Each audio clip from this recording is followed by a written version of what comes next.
Another story I heard about myself. This one happened in high school. We had this teacher in high school whose kid went to our high school. His name was Mr. McNamara, and his son Jake McNamara went to our high school. He was a sophomore when I was a senior, so he was 2 years behind me. And Mr. McNamara was an asshole. And one weekend, he and his wife decided to leave town, which you should never do if you're an asshole. And Jake McNamara decided to throw a party at the teacher's house. Hooray! And everyone around town heard about it, and we all got up individually and thought, okay, let's go over there and destroy the place. I walked into this party, everyone I had ever met was there, and everyone was drinking like it was the end of the world. People were drinking like it was the Civil War and a doctor was coming to saw our legs off. It was totally unsupervised. We were like dogs without horses. We were running wild.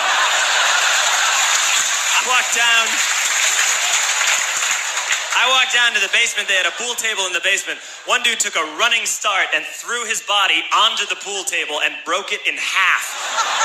Another kid found out which room was Mr. McNamara's and went upstairs and took a shit on his computer. So the party was going great.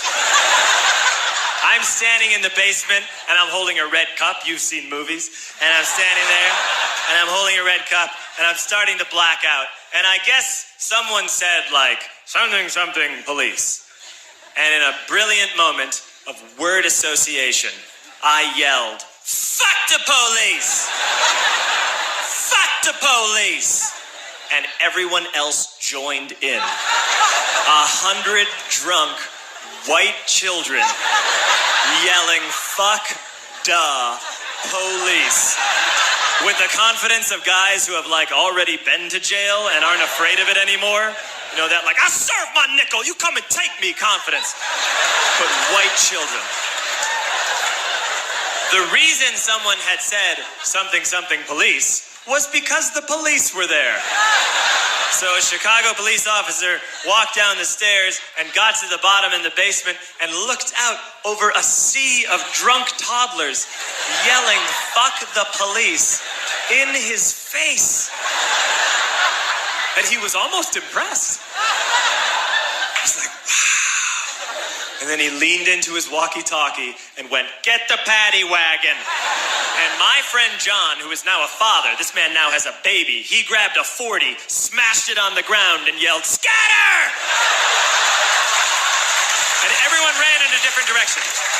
We all ran in different directions. It was like that scene in Ratatouille when the humans come in the kitchen and all the rats go in different ways. We all ran in different directions. I ran into the laundry room and I jumped up on the washing machine and I crawled out through a window into the backyard, and now I'm running through the backyard and there was this big chain link fence and I thought, I've never climbed a fence that high before. And then I woke up at home.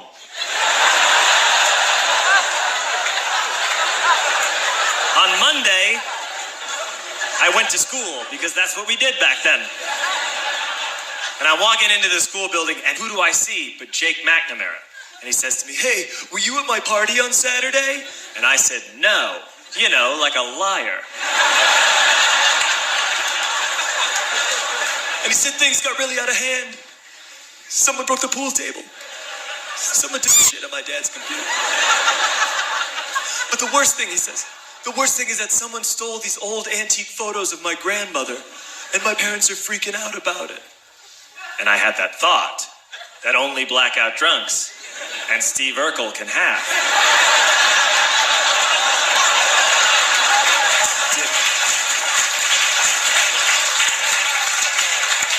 Did I do that?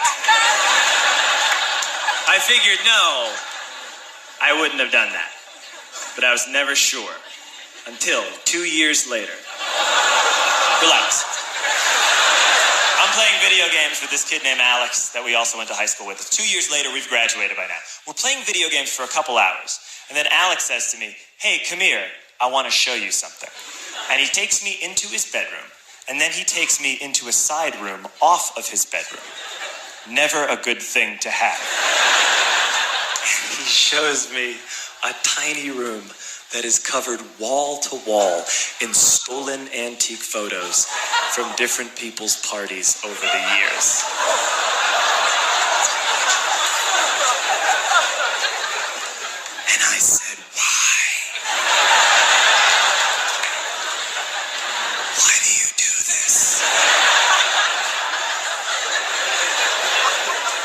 Alex said, because it's the one thing you can't replace.